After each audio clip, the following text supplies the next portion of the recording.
दोस्तों नमस्कार, मैं उमेश गौतम, समग्र प्रदेश समाचार से। आइए आज बात करते हैं सतना में काफी दिनों से 13 ट्रक गेहूं का मामला चल रहा है। ये आपको पहले हम शुरुआत से बताते हैं। सोशल मीडिया, प्रिंट मीडिया या हमने तो बार बार इस बात का आगाह किया है कि खरीदी केंद्रों के आवंटन में भ्रष्टाचार हो रहा है। तो वर्तमान में तो शंका के दायरे में जिला कलेक्टर प्रथम नंबर पर आते हैं। और एक बात बता दें कि ये एक सुनियोजित तरीके से विगत कई वर्षों से हो रहा है और कई समिति प्रबंधक और कई समिति स्वसहायता समूह वाले इसमें जेल भी जा चुके हैं, पर प्रशासन के कान नहीं खड़े हुए। उसका कारण यह था कि भरपूर एनर्जी प्रशासन को इनके द्वारा प्राप्त की जाती। खरीदी केंद्र आवंटन में भी सतना में जितना बड़ा घोटाला होता है शायद कहीं नहीं होता होगा।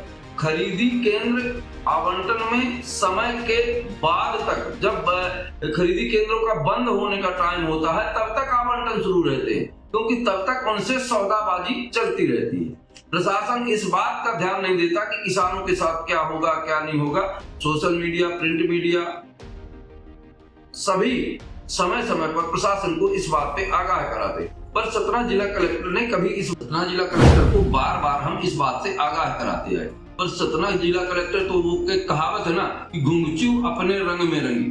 घुंघचू को ये गुमान रहता है कि मुझसे सुंदर कोई नहीं है, इसी रंग में पागल रहती है। वही हाल सतना कलेक्टर का है कि मेरा जो दबदबा है, मैं जो काम करता हूँ वो सबसे बेहतर है, वो जमीन में हो ना हो पर अखबारों में और फोटो में जरूर होना चाहिए। वही हाल इस बार भी हुआ। विगत दिनों भी खरीदी केंद्र में इतना लोचा हुआ जिसकी बार बार प्रिंट मीडिया, सारे मीडिया और सभी लोग इस बात को खबरों के द्वारा आगाह कराते रहे। अभी हमने तो कई बार इस बात के बारे में कहा है कि खरीदी केंद्र के आवंटनों में घपला हो रहा है, पर खरीदी केंद्र देने के लिए दो लाख रुपए लिए जाता है, ऐसा सूत्रों का हवाला है। इसी तरह खरीदी केंद्र कारीगरी से 2 से 3 लाख रुपए लिए गए। जब 2 से 3 लाख रुपए लिए गए और पहले से सुनियोजित तरीके से काम किया गया, पहले से ही वहाँ केंद्र में सारे लोग, ये एक ऑपरेटर की बस की बात नहीं है 1 करोड़ उड़ा देना। और जब ऑपरेटरों की बस की बात नहीं है तो इसमें निश्चित ही बड़े बड़े धुरंधरों का साथ है। वो जो बड़े बड़े धुरंधर, उन पर कोई कार्रवाई नहीं हो रही और शंका के दायरे में जिला कलेक्टर भी है, क्योंकि बिना जिला कलेक्टर के अनुमति के कोई भी खरीदी केंद्र या समिति नहीं शुरू होती। किसी को भी अगर खरीदी केंद्र दिया जाता है उसमें कलेक्टर का अनुमोदन अनिवार्य होता है। तो क्या जिला कलेक्टर ने इस बात को ध्यान नहीं दिया कि लास्ट में यहाँ सतना का नियम रहा है, खरीदी केंद्र बंद होने की तारीखें आ गई और खरीदी केंद्र की स्थापना होती रही।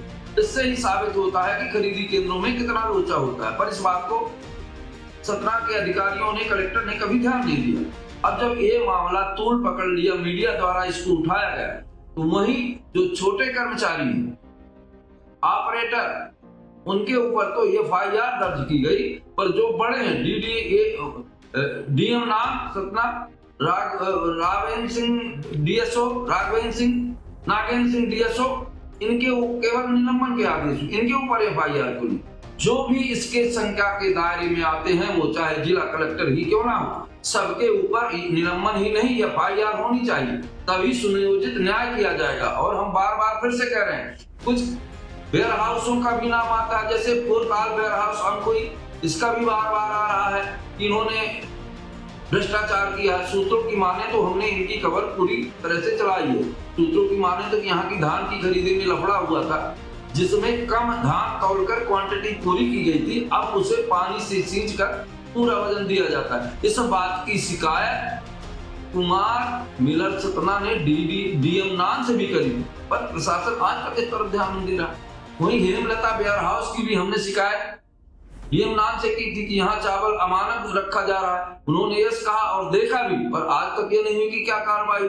सतना जिला कलेक्टर अगर इस मामले में संजीदा है तो पूरे जिले के वेयर हाउस और खरीदी केंद्रों का पुनर्अवलोकन करना चाहिए।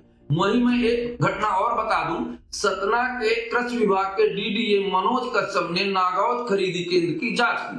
उन्होंने कुछ अनियमितताओं का वीडियो